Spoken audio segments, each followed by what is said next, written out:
తెలంగాణ రాష్ట్ర ఆవిర్భావ దినోత్సవం సందర్భంగా సిపిఐ జాతీయ కార్యవర్గ సభ్యులు చాడ వెంకటరెడ్డి తెలంగాణ రాష్ట్ర ప్రజలకు అవతరణ దినోత్సవ శుభాకాంక్షలు తెలిపారు. సంవత్సరాలు గడుస్తున్న సందర్భంగా యావన్ మంది తెలంగాణ ప్రజలకి నా వైపు నుంచి శుభాకాంక్షలు అభినందన తెలియపరుస్తా ఉన్నాను. తెలంగాణ అంటే ఉద్యమాలకు పోరాటాలకు నిలయమైనటువంటిది. ఈ 1947 ఆగస్టు 15 దేశం స్వాతంత్రం వచ్చిన నైజాం రాజరిక వ్యవస్థలో ఆనాడు ఆయన స్వతంత్ర దేశంగా ప్రకటించుకోవడంతో తెలంగాణలో సాయుధ పోరాటం సెప్టెంబర్ 1147 పిలిపియాల్సి వచ్చింది. ఈ హైదరాబాద్ సంస్థానం భారతదేశం విలీనం కాలేదు. సాయుధ పోరాటం ముమ్మరం కావడంతో సెప్టెంబరు 17, 1948 తెలంగాణ రాష్ట్రం తెలంగాణ సంస్థానం భారతదేశం విలీనమైంది.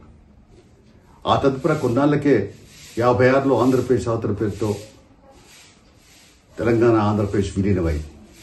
భాషా సంయుక్త రాష్ట్రాలుగా ఏర్పడ్డాయి.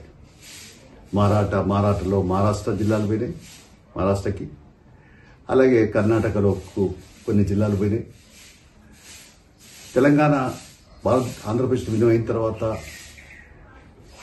నీళ్లు నియామకాల్లో నష్టం జరిగిందని, ఆత్మగౌరవ పరిపాలన కావాలని 56 నుంచేలే తెలంగాణ ఆకర్షిస్తాడుతూ పౌరకుల సంఘాలు, ప్రగతిశీల శక్తులు, వామపక్ష భావాలు కలిగిన వాళ్ళు అందరూ కూడా ఉద్యమం చేస్తూ వచ్చారు. ఎట్టకేలకి టీఆర్ఎస్ తర్వాత ఇంకా అనేక పార్టీలు కొత్తగా ఏర్పడ్డా. అందులో సిపిఐ సాయుధ పోరాటం చేసిన పార్టీ, జాతీయ పార్టీ. 2008లో ప్రత్యేక తెలంగాణ రాష్ట్రం ఇవ్వాల్సిందని జాతీయ మహాసభలో తీర్మానం చేసిన పార్టీ కాబట్టి దాంతో కొంత ఊపు వచ్చింది, ఉత్తేజం వచ్చింది. ఏదైనప్పటికీ కేంద్ర ప్రభుత్వం సోనియా గాంధీ ఆధ్వర్యంలో ఆమె చైర్పర్సన్ ఉన్నటువంటి ఆనాడు ఉన్నటువంటి యూపీఏ ప్రభుత్వం ఎట్టకేలకి ఈ 2014లో తెలంగాణ రాష్ట్ర ఏర్పాటుకు పార్లమెంట్ ఆమోదం పొంది అనుమతి ఇవ్వబడింది. తెలంగాణ రాష్ట్రం ఏర్పడిన తర్వాత 10 సంవత్సరాలు కేసీఆర్ పరిపాలన చేశాడు. ఆయన ఏవైతే ఉద్యమ ఆకాంక్షలు ఉన్నాయో 1400 మంది అమరవీరులైన విద్యార్థి యువకులు ఆకాంక్ష నెరవేరడంలో సఫలీతం కాలేదు. అయితే ఏదో కొన్ని అరకొర నీళ్లు సాగునీటి ప్రాజెక్టులు కట్టడానికి ప్రయత్నించినా పూర్తి స్థాయిలో కాలేదు. ఇప్పటికీ సాగునీటి సమస్య ఉంది, నిరుద్యోగ సమస్య ఉంది. విద్యార్థి అంటే విద్యా సంస్థలన్నీ కూడా పేదలకు ఇంకా అందుబాటు రాలేదు. అందుకనే నీళ్లు, నిధులు, నియామకాలు, ఆత్మగౌరవ పరిపాలన ఇవాళ కూడా సవాలుగా ఉన్నది.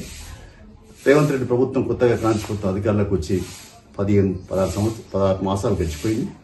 ఇంకా కూడా నిరుద్యోగ యువకులకు సంబంధించినటువంటి అంశం మీద ఒక విశ్వాసం, నమ్మకం కలగట్లేదు. సంక్షేమ పథకాలకు సంబంధించి, సామాజిక న్యాయానికి సంబంధించి ఇలాంటి సమస్యలపైన కూడా ప్రభుత్వం దృష్టి పెట్టాలా. ఉద్యోగాలు కొంత కల్పించడానికి ప్రయత్నించినా ఇంకా ఏదైతుందో కింది స్థాయిలో ఎస్సీ, బీసీ, ఎస్టీ, మైనార్టీలకు సంబంధించినటువంటి బడుగు బలహీన వర్గాలకు సంబంధించిన సామాజిక న్యాయం కొరకు, తెలంగాణ ఆకాంక్షలకు, ఆత్మగౌరవ పరిపాలన కొరకు ప్రజా దర్బార్ లాంటి పెట్టి మరి ప్రజలకు అందుబాటులో పరిపాలన తీసుకురావాల్సిన అవసరం ఉంది. అదే తెలంగాణ ఆకాంక్షలు ప్రత్యేక తెలంగాణ రాష్ట్ర ఏర్పాటు సందర్భంగా ఆ ఉద్యమంలో పనిచేసినటువంటి, ఇప్పటికీ కేసులు ఉన్నటువంటి లేదా కేసులు పెట్టబడినటువంటి జైలు పోయిన వాళ్ళకు కూడా రేవంత్ రెడ్డి గారు ఇచ్చిన హామీలు కూడా అమలు పరచడానికి కార్యాచరణ రూపొందించాలని సిపిఐ విజ్ఞప్తి చేస్తుంది. ఆ రకంగా ప్రజా సమస్యల పరిష్కారానికి రేవంత్ రెడ్డి ప్రభుత్వం కృషి చేయాలని కోరుతున్నారు.